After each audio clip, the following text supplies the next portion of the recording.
A landowner in Starr County now suing the federal government for taking his land for new border wall construction. Joining us now is Border Report's Sandra Sanchez. Sandra, there have been a lot of lawsuits by landowners against this for the border barrier. What makes this case so special?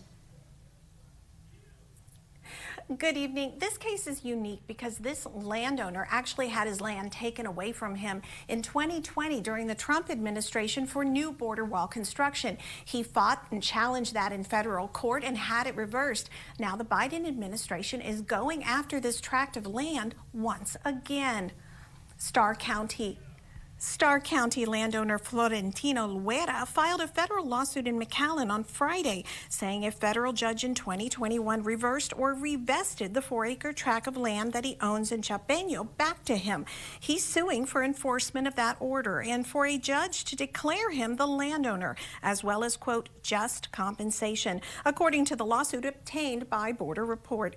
The federal government sent him a letter last month saying they are condemning the land and claim they own a portion of his land already. Now, in 2019, Loera did sign a right of entry agreement allowing the federal government to survey his land.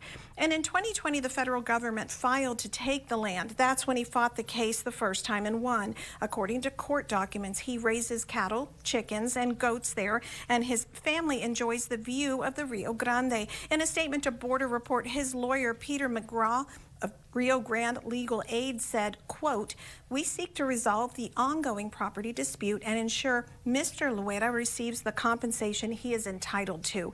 We believe the court has already determined Mr. Loera's sole ownership during the prior condemnation litigation," end quote. We reached out to U.S. Customs and Border Protection as well as U.S. Army Corps of Engineers. They were named in the lawsuit. We wanted to ask them why they're going up against the same tract of land, and we wanted to hear their side of it, but they did not get back to us. Live in the FAR newsroom, Sandra Sanchez. Sandra, thank you. The Biden administration stopped border wall construction in 2021, but last October, they said Congress had approved funds in fiscal year 2019 to build 20 miles of border wall in Starr County. We have more on the details for you on this at borderreport.com.